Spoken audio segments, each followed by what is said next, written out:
Welcome to The Explainer. Today we're going to be drawing up a blueprint for some of the most important but maybe most overlooked structures in our entire bodies. Well, the answer is pretty incredible. It comes down to millions of tiny, microscopic structures working non-stop inside you. They're basically running the show, orchestrating everything from your emotions to your body temperature. Yep, they're called glands. And today we're going to dive deep into their secret world. Think of them as the unsung factories of your body, responsible for creating and releasing all the crucial substances that keep you going. But here's the thing, not all glands are created equal. They're not all built the same way.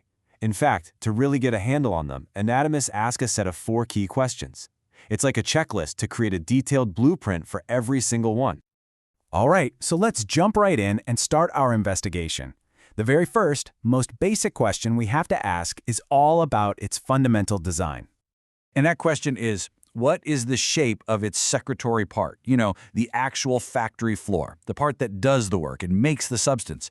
Anatomists call this the adenomere, and its shape tells us a ton about the gland's basic setup. And what's cool is we can use some pretty simple analogies to picture these shapes. A tubular gland? Well, it's exactly what it sounds like. A simple tube, kind of like a tiny test tube. Your average sweat gland is a perfect example. Then you've got an acinus gland, which looks like a little grape with a really narrow opening. And finally, there's the alveolar gland. It's also round, but its opening is much wider, kind of like a hollowed-out raspberry. Okay, so once we've figured out the shape of the factory, what's next? Well, we need to understand how it's connected to the outside world. What's its delivery route? This all comes down to the structure of its exit path, the excretory duct. You can think of it like the gland's wiring, or maybe a pipeline that carries the product away. So, is that pipeline simple or is it more complex? If you look on the left, you see a simple duct. Just think of it like a single driveway leading to one single house, or in this case, one factory. But on the right, you've got what's called a simple branched duct.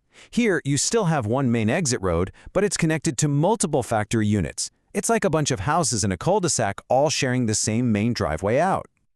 All right, making progress. We've got the factory shape and its exit route figured out. So our third question gets into the nitty-gritty of the process itself. How does this factory actually ship its products out? And this is where things get really, really interesting. Because it turns out cells have come up with 3 totally different and honestly pretty fascinating ways of releasing the stuff they've worked so hard to make. First up, we have the most dramatic method of all, holocrine secretion. Here, the cell makes the ultimate sacrifice. It literally fills itself up with its product and then completely self-destructs. It becomes the secretion. The oil glands in your skin, that's how they do it. Next is the apocrine method, which is a little less intense. With this one, the product gathers up at the very top of the cell. Then, that top part just pinches right off, releasing the substance while the rest of the cell gets to live another day. A classic example of this is how mammary glands release milk fat. And finally, we have the most common and probably the most efficient method, merocrine. Just like you see here, the product is simply released from the cell using a process called exocytosis. The cell itself is totally unharmed, no damage done. Your sweat glands are a great example. They work this way, just constantly pumping out sweat without destroying themselves. Okay, we are on the home stretch. We've reached the last question in our blueprint, and this one is all about the final result. What is the factory actually making? Right. What kind of substance does it make? Because the type of secretion tells us everything we need to know about the gland's job in the body. Is it making a lubricant, a digestive enzyme, or something else entirely? Generally, glands produce one of 2 main types of substances. On one side, you've got mucus. That thick, viscous, kind of slimy stuff that protects the linings of places like your respiratory and digestive tracts. And on the other side, you've got serous fluid. This stuff is thin, it's watery, and it's often jam-packed with proteins and enzymes. Think of the digestive juices that come from your pancreas.